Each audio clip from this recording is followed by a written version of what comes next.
Pèlerinage dans la vie de Luisa Picaretta. Et enfin, explorons la relation entre Luisa et son confesseur Annibale Maria di Francia.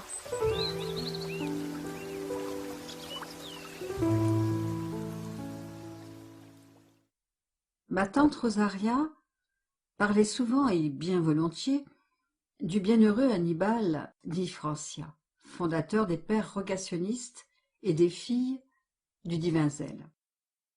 Saint Annibale di Francia a demandé à Mélanie Calva, à qui la Vierge est apparue à la Salette, de diriger sa congrégation féminine, les Filles du Divin Zèle, et elle accepta. Mélanie Calva vécut 15 mois avec les Filles du Divin Zèle et, avant de partir, elle dit aux sœurs : « Oui, mes filles, toujours je prierai pour vous, je vous laisse pour supérieure la très sainte Vierge. » Luisa Picaretta vécut parmi les religieuses, les Filles du Divin Zèle, de 1928 à 1938. Vision de saint Annibale. C'était le mois de Marie, au cours duquel Notre-Dame enseignait à Luisa son rôle de reine du royaume de la divine volonté. Le mardi 31 mai, après avoir reçu la Sainte Communion au lit, le père Annibale eut une vision de l'enfant Marie. Sa figure soudainement s'illumina et il indiquait un point sur le mur de la chambre en s'exclamant : « Frère, regarde, regarde comme elle est belle, regarde comme elle est belle, l'enfant Marie !» Et il est demeuré absorbé dans cette douce vision jusqu'à la fin. Ma tante Rosaria parlait de lui comme d'un ami très intime, le désignant sous le nom de Père Francia. Moi-même, prenant très à cœur l'histoire de cet homme, j'ai demandé plusieurs fois aux pères rogationnistes de chercher dans leurs archives s'ils avaient par hasard des papiers se référant au lien qui unissait Luisa et le bienheureux Annibale. Je me suis également rendue à l'Institut Saint-Antoine de Corato, que le bienheureux avait fait ériger dans le but précis d'y transférer Luisa au milieu de ses sœurs. Le père Annibale, racontait ma tante, avait projeté de transférer Luisa dans son institut des sœurs à Trani. Mais Luisa, lui ayant fait part de la volonté du Seigneur de la garder à Corato, c'est en 1928 que le projet du père Annibale se réalisera, c'est-à-dire après sa mort. Confesseur spécial de la servante de Dieu, Luisa Picaretta, Annibale di Francia prit également en charge la publication de ses écrits.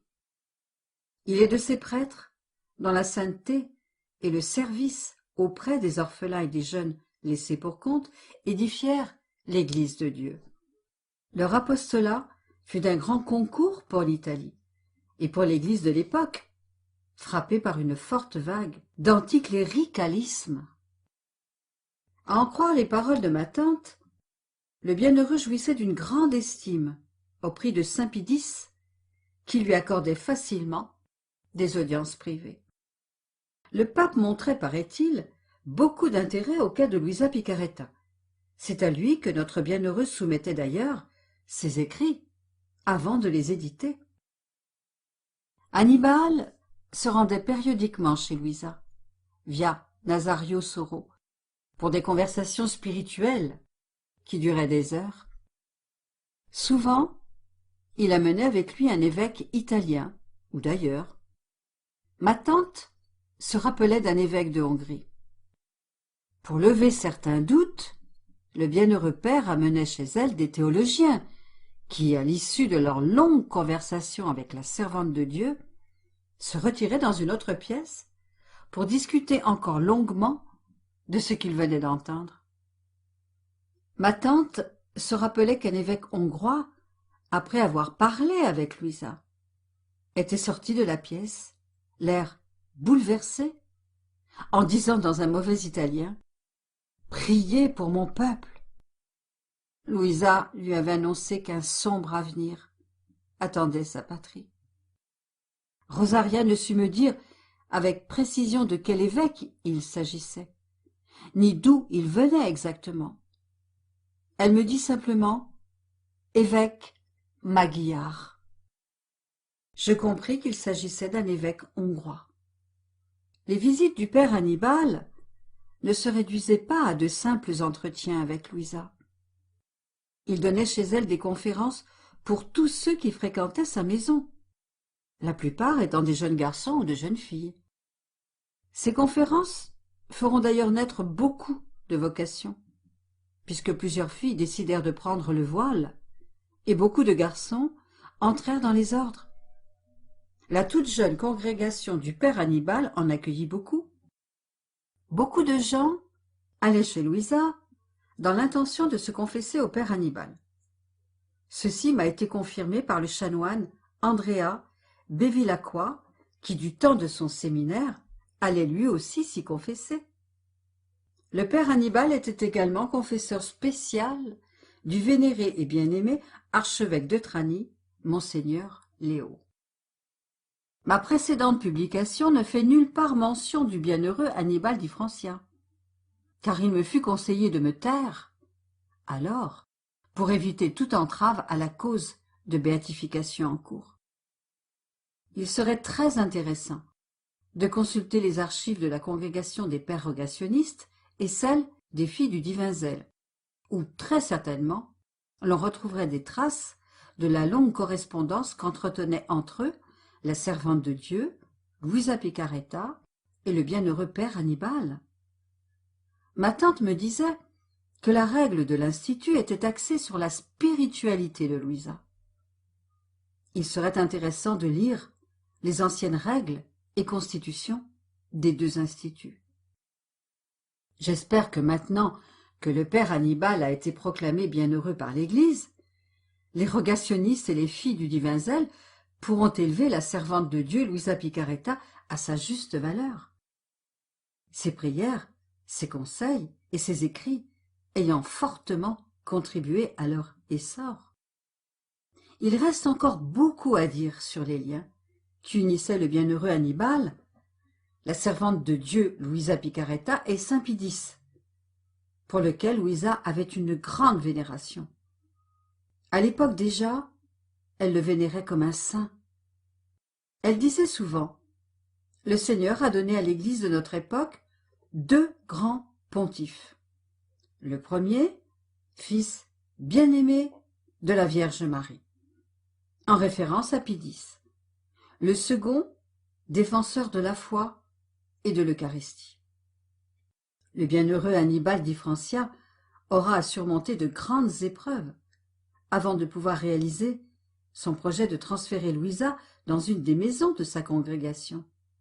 Il disait souvent « L'accueil de Louisa dans une maison de mon institut sera une bénédiction de Dieu pour toute la congrégation. » En effet, bien qu'il existât déjà 2 maisons de la congrégation des filles du divin zèle à Trani, il s'obstinait à vouloir en construire une à Corato, non loin du village natal de Louisa. Les difficultés rencontrées furent grandes, et le saint fondateur mourut avant de voir la fin des travaux. 2 ans après sa mort, Louisa fit son entrée chez les filles du divin zèle, via Delle Murge. Quelques souvenirs de Rosaria Bucci, ma tante, sur le père Hannibal. Le bienheureux Hannibal di Francia fréquentait la servante de Dieu et entretenait avec elle de longues conversations. Il restait des heures entières dans sa chambre où il avait pris l'habitude de célébrer des messes. Voici ce que ma tante Rosaria me racontait, et ce dont je me souviens. En 1910, arriva chez lui un prêtre, demandant à lui parler. Ce fut la première des nombreuses rencontres entre les 2 saints. Ce jour-là, c'est ma tante Rosaria qui lui ouvrit la porte. Rosaria, à plusieurs occasions, prépara un petit lit dans une des chambres pour que le bienheureux Hannibal puisse s'y reposer, notamment lorsque sa visite au sein de la famille Picaretta durait plus d'une journée. La durée de son séjour dépendait du temps que mettait Louisa à relire et à expliquer, point par point, certains passages de ses textes, trop flous ou difficiles à comprendre, avant de les lui remettre. C'est ma tante Rosaria qui remit personnellement au bienheureux Hannibal le fameux manuscrit sur la Passion. Ce dernier le publia sous le titre « L'horloge de la Passion », un titre qui au début déplut beaucoup à notre Louisa. Accompagné d'une longue préface du bienheureux, cet ouvrage fut publié 4 fois. Un jour, se souvient Rosaria, le bienheureux Hannibal distribua cet ouvrage à toutes les filles et à toutes les personnes fréquentant habituellement la maison de Louisa, les invitant à le lire et à méditer dessus. Il leur dit: avant de faire imprimer ce manuscrit, j'ai été reçu par sa sainteté le pape Pie X, auquel j'ai remis un exemplaire. Quelques jours plus tard, j'y retournai pour des questions inhérentes à ma toute nouvelle congrégation, et voici, textuellement, ce qu'il me dit. Fais immédiatement imprimer l'horloge de la Passion de Luisa Picaretta. Agenouillez-vous et lisez-le, car dedans, c'est notre Seigneur qui parle. Le bienheureux Hannibal et les frères capucins de la province monastique d'Épouille. Les pères franciscains, et en particulier les capucins, auraient, semble-t-il, suggéré au bienheureux Hannibal de placer ses œuvres sous la protection de saint Antoine de Padoue. Il est vrai que l'estime était réciproque entre le bienheureux Hannibal et les capucins. J'ai jadis moi-même entendu parler très souvent du bienheureux Hannibal Maria di Francia dans la bouche de nos pères. Le père Hannibal divulguait les écrits de Louisa, dont la plupart étaient offerts à nos religieux, qui recevaient l'ordre de ne jamais révéler le nom de l'auteur, cette dernière préférant taire son identité. Le frère capucin qui a le plus parlé de cette circonstance fut le père Isaia da Trigiano, une authentique figure de prêtre, un homme simple et modeste. Ce père avait une profonde vénération pour Luisa Picaretta. Il conservait jalousement ses écrits et d'autres objets ayant appartenu à la servante de Dieu. Parmi ces objets, une petite image sur laquelle Louisa avait inscrite à la main l'une de ses petites prières. Le père Isaïa répétait souvent ces mots. Louisa est une grande sainte, et le père Hannibal un grand saint, lui aussi, puisqu'il nous l'a fait connaître. Les saints entre eux se comprennent. C'est Dieu qui les unit. En 1917, le père Isaïa da Trigiano était étudiant chez les Capucins au couvent de Francavilla Fontana, un couvent situé non loin de la localité d'Oria, où le père Hannibal Maria di Francia s'était retiré pour écrire une de ses œuvres. À cette occasion, les prêtres du couvent reçurent plusieurs visites du bienheureux. Voici les impressions du père Isaïa à son sujet. C'était un vrai prêtre de Dieu, et nous, étudiants, lorsqu'il nous arrivait de le voir, nous l'entourions de notre grande sympathie. Nous allions tous nous confesser avec lui. Son aspect était singulier, même dans sa manière de parler et de gesticuler. Toujours mesuré, il avait un caractère réservé qui inspirait non pas la crainte, mais plutôt l'envie de se confier. Il nous parlait toujours de la volonté de Dieu et nous exhortait à supporter toute privation et contradiction. Il nous disait qu'une âme totalement consacrée à Dieu souffrait et priait pour tous. Cette âme, disait le père Hannibal au père Isaïa, est une fille de chez toi, signe que le Seigneur bénit le peuple de Bari. Pour le réconforter, dans ses doutes et ses souffrances, il lui donna l'horloge de la Passion. Le jeune Isaïe lui demanda alors où elle vivait et qui était cette âme. Mais le père Annibal répondit: « Pense d'abord à préparer dignement ton sacerdoce et à suivre la volonté de Dieu. Avec le temps, tu découvriras qui est cette âme. » Puis, devenu prêtre, le père Isaïe eut recours au conseil de Luisa Picaretta.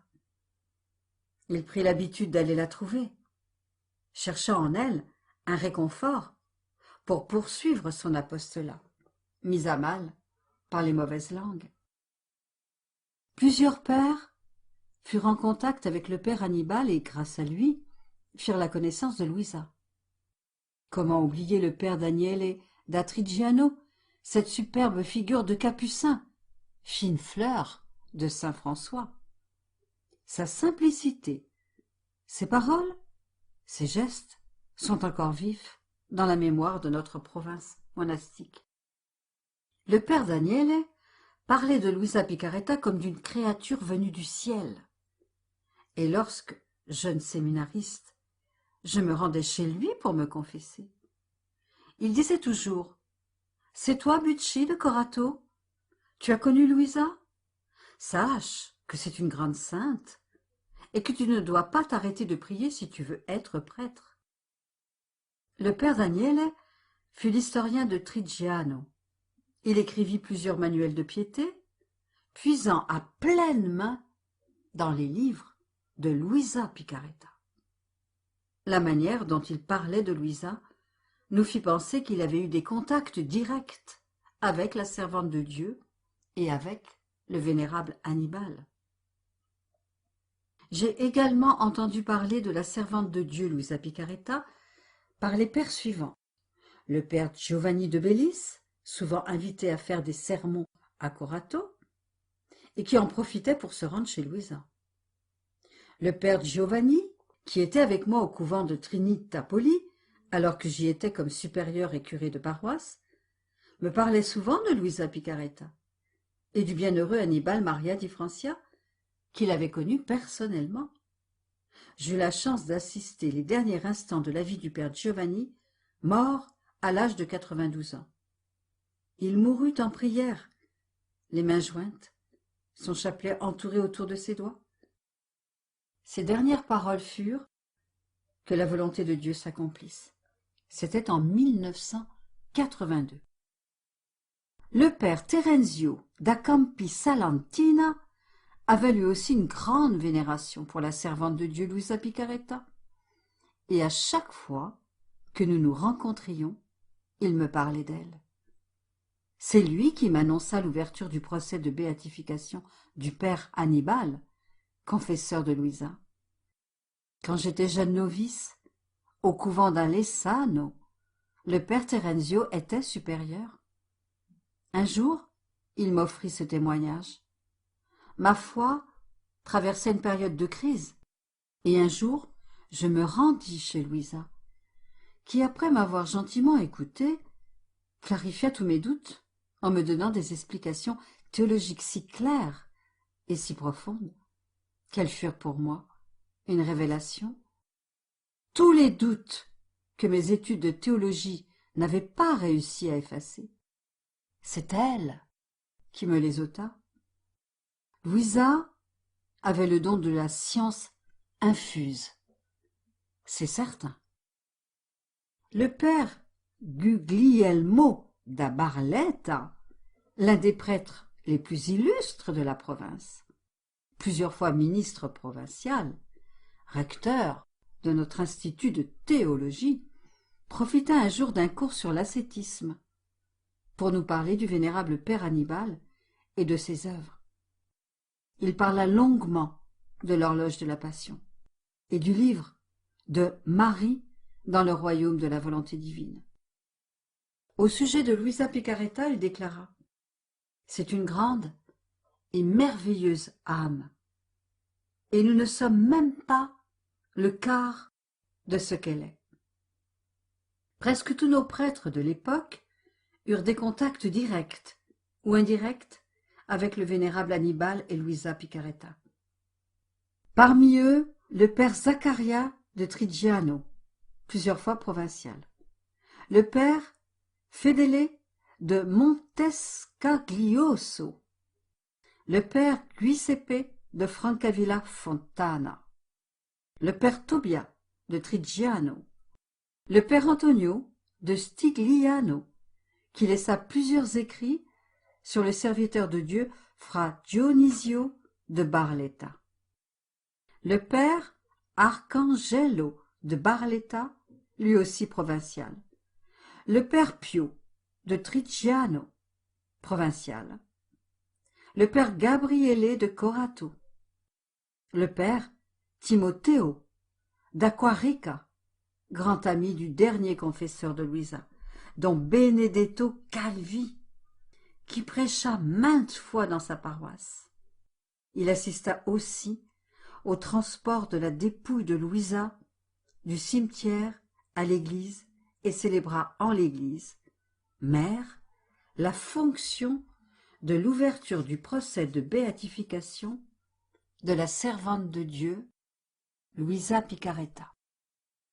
Le père Salvatore de Corato. Plusieurs frères laïcs, qui se rendaient à Corato pour la quête, ne manquaient pas de rendre visite à notre Luisa.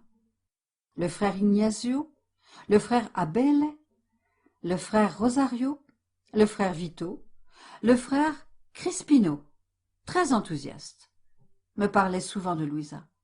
Ils lui vouaient une grande vénération.